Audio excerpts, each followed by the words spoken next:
Hey, and welcome to a Chicago Beer Pass beer review.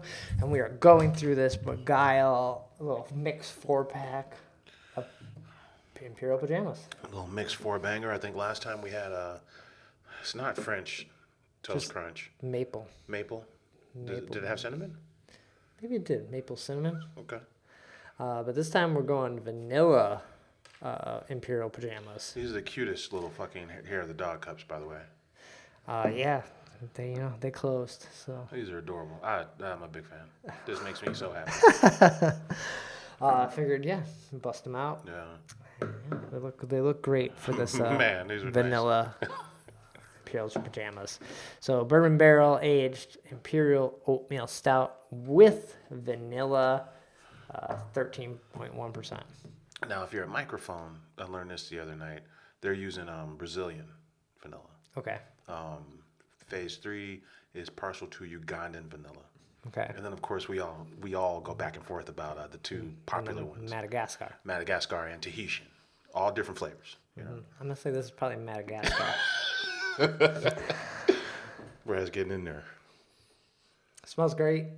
The maple or the cinnamon one. We can't forget Papua New Guinea. Oh yeah. That's the best name out of all of them. The one we had last week was maybe, I don't know, it just got sweet. It felt very breakfasty. It was good. You got to be in the mood for that level sweet, Yeah. I feel like, right? But then this one, that's pretty good. We just have so many like other vanilla stouts that sometimes I feel like a vanilla stout could get lost in the shuffle. You know, it was something. All I do is listen to pods. They were comparing adjuncts and when you put them in the beer, and I wonder at what point these were put in there, because I get a lot of barrel and I'm enjoying it. Right. But I wonder like how does that affect it? Like I think the example was like Goose and Rev. If it's a coffee beer, they rest it on coffee or swirl it on coffee after it's brewed. Okay. Lagunitas brews it with the beer, the coffee. Oh. They throw coffee in the beer. While it's brewing. So I'm like, and the effects are different, but I'm getting so much oak on this that I kind of wonder like, when did they put the vanilla in? Right, because you're not gonna get like vanilla's kind of a weird ingredient that you know what vanilla should taste like, but then you don't really want a lot of it because it's also then it's gonna be like eating a candle. Yeah. Kind of thing. It can be fragrant. Some vanilla can be fruity, like fruit leather kind of. Yeah. Some vanillas I've had kind of taste like birthday cake a little bit. Right. Yeah, you can get, there's a range you can get on vanilla. You almost just want the silkiness of the vanilla, like Almost like a vanilla creamer kind of thing. That's Yeah. what, some vanilla can be spicy, True. almost like a ginger spice kind of. Is that the Papua New Guinea? Who knows? I haven't really nailed down which vanilla gives me which experience. But I'm kind of liking this a little more than the cinnamon maple, just because it's a little easier to drink. It's a little less aggressive. I'm not having to like think about it too much. It just feels like a nice big oatmeal stout. Yeah, 6 months in Heaven Hill bourbon barrels with Madagascar vanilla beans. Oh, it was so Madagascar. that makes sense then, Oh, I right? was right. Yeah. Yeah, sick. And then I thought I also, smelled Madagascar. something told me it was fucking Madagascar. But 6 months though. I think that's why we're getting big oak. Because Okay. they tell you all the time, like all those other kind of softer wood notes, the vanillas and coconuts and all that kind of shit. Those oak sugars, that's after a year. So if you're Okay. going 6 months, you're kind of skipping some of that and you're going for straight like more booze Woodiness. and more wood. Yeah. Okay. Yeah, nice job, Begyle, on this. They're celebrating 10 years this year. Unreal. I don't think it's been 10 years of pajamas, but it's probably been like 7 at least, 6 or 7. Yeah. And there's still the fact that Begyle got into these Whole Foods that kind of like helped them like grow quite a bit, but they didn't really just go big. They were like, yeah, we're kind of good just making more beer, getting it out on the market, and keeping the spot. Yeah, and they even kind of invited people to come brew there, right? Like Saint Laurent is probably still brewing there.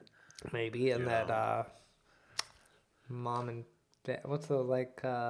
It's like the something and something. Another brewery that's at. Yeah, they have those like bottles, like the fishing ones. No, Yeah, we had it on. you're not Broken Nose cider. No. Who are you talking about? They brewed at Yeah, Begyle? they brew them there. Um, Really? it's something like a fishing one. No, I'm drawing a blank, man. Yeah, we've drank it. We've did a video of them. Of the beers that brewed Yeah. at? That's funny. Yeah. It was a weird dynamic, right? Because they did, what's the name of it? It's like a CSB program where you can kind of, is that the one where you buy all your beer up front for the year if you want? Or Yeah. it's community brewing on some level? Yeah. Yeah, where you're kind of supporting the brewery and then you get all your beer up front and you for a flat fee. And then I think you get a discount when you go there and drink too. I think you get like a 5 or 10% discount just for being a member. And then, they took a couple of popular brands and they were contract brewing at one point. Right, which they probably, I don't know if they still are at Great Central or not. But it's kind of surprising. Like, we've known Kevin over there for years, and we haven't even done an interview with him yet. We gotta get Kevin on, especially when we were looking. I was looking back at those old posts, and there was a period where all we talked about was Begyle. Begyle had more posts than any other brewery for like a whole year. You know, on our channel, on just the post, not like stories and shit, just IG post. Yeah. Yeah.